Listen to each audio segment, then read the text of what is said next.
Welcome to my channel Priya's cooking Tamil. இன்றைக்கி நம்ம சேனலில் கருப்பு கொண்டக்கடலை வச்சு ஒரு வித்தியாசமான பிரியாணி எப்படி செய்யுதுன்னு பார்க்கலாம்.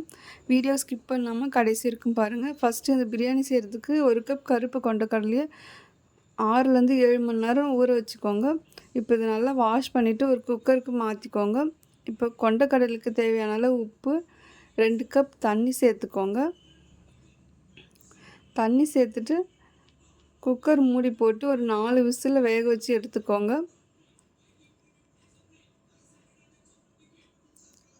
இப்போ கொண்டக்கடலைலாம் வெந்துருச்சான்னு செக் பண்ணிக்கலாம்.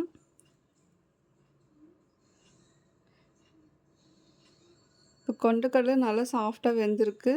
இப்போ இது தனியாக எடுத்து வச்சுக்கோங்க. இப்போ பிரியாணி செய்கிறதுக்கு 1 கப் பாஸ்மதி அரிசியை நல்லா வாஷ் பண்ணிவிட்டு ஒரு அரை மணி நேரம் ஊற வச்சுக்கோங்க. இப்போ ஒரு குக்கரில் 1 ஸ்பூன் நெய் சேர்த்துக்கோங்க. தேவையான அளவு எண்ணெய் சேர்த்துக்கோங்க. இப்போ இதில் பிரியாணிக்கு தேவையான ஸ்பைசஸ் எல்லாத்தையும் சேர்த்துக்கோங்க. இப்போ இது எல்லாத்தையும் நல்லா பொரிய விட்டுருங்க. இது நல்லா பொரிஞ்சதுக்கப்புறம் 2 வெங்காயம் நீளமாக கட் பண்ணி சேர்த்துக்கோங்க. வெங்காயத்தை நல்லா வதக்கி விட்டுக்கோங்க. வெங்காயம் நல்லா பொன்னிறமாக வதங்கணும். இப்போ இதில் ஒரு பச்சை மிளகாய் கீரி சேர்த்துக்கோங்க. பச்சை மிளகாய் சேர்த்துட்டு நல்லா வதக்கி விட்டுக்கோங்க.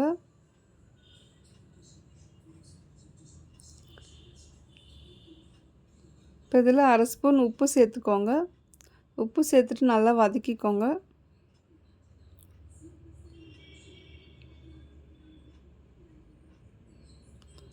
இப்போ வெங்காயம் நல்லா வதங்கிடுச்சு. இப்போ இதில் 1 ஸ்பூன் இஞ்சி பூண்டு விழுது சேர்த்துக்கோங்க. இஞ்சி பூண்டு விழுதோடைய பச்சை வாசனைலாம் போகிற அளவுக்கு நல்லா வதக்கி விட்டுக்கோங்க.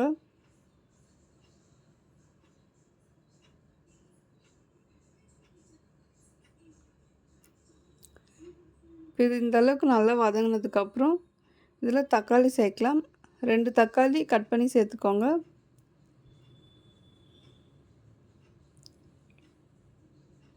தக்காளி நல்லா வதக்கி விட்டுக்கோங்க.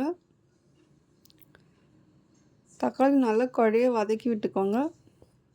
தக்காளி இந்த அளவுக்கு நல்லா வதங்கினதுக்கப்புறம் இதில் கொஞ்சமாக புதினாவும் கொத்தமல்லியும் சேர்த்துக்கோங்க. புதினா கொத்தமல்லி சேர்த்துட்டு நல்லா வதக்கி விட்டுக்கோங்க.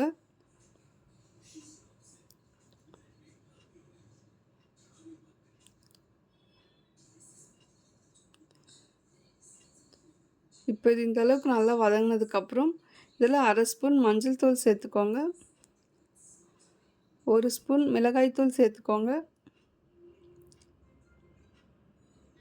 1 ஸ்பூன் தனியாத்தூள் சேர்த்துக்கோங்க. அரை ஸ்பூன் கரம் மசாலா சேர்த்துக்கோங்க. இப்போ இது எல்லாத்தையும் நல்லா கலந்து விட்டுக்கோங்க. மசாலா கரிஞ்சிடாமல் இருக்க இதில் கொஞ்சமாக தண்ணி சேர்த்துக்கோங்க. தண்ணி சேர்த்துட்டு நல்லா வதக்கி விட்டுக்கோங்க.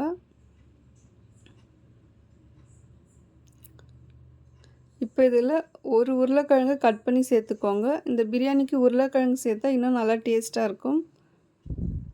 உருளைக்கிழங்கு சேர்த்துட்டு நல்லா வதக்கி விட்டுக்கோங்க. இப்போ இதில் வேக வச்ச கொண்டக்கடலை சேர்த்துக்கோங்க. கொண்டக்கடலை சேர்த்துட்டு நல்லா வதக்கி விட்டுக்கோங்க.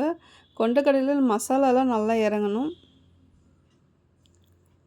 ஒரு 2 நிமிஷம் நல்லா வதக்கி விட்டுக்கோங்க. இந்த அளவுக்கு நல்லா வதக்குனதுக்கப்புறம் அரை கப் தயிர் சேர்த்துக்கோங்க. தயிர் சேர்த்துட்டு நல்லா வதக்கி விட்டுக்கோங்க.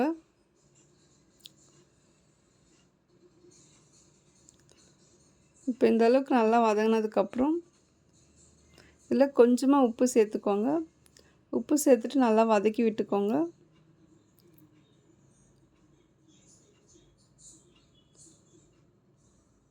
இப்போ இதில் பிரியாணிக்கு தேவையான அளவு தண்ணி சேர்த்துக்கலாம். கொண்டக்கடலை வேக வச்சு தண்ணியை சேர்த்துக்கோங்க. 1 கப் பாஸ்மதி அரிசிக்கு 1½ கப் தண்ணி சேர்த்துக்கோங்க. தண்ணி சேர்த்துட்டு நல்லா கலந்து விட்டுக்கோங்க. இப்போ தண்ணி நல்லா கொதித்து வரணும்.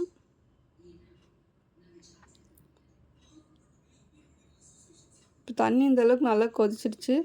இப்போ இதில் ஊற வச்ச பாஸ்மதி அரிசியை தண்ணியெலாம் வடிச்சிட்டு சேர்த்துக்கோங்க.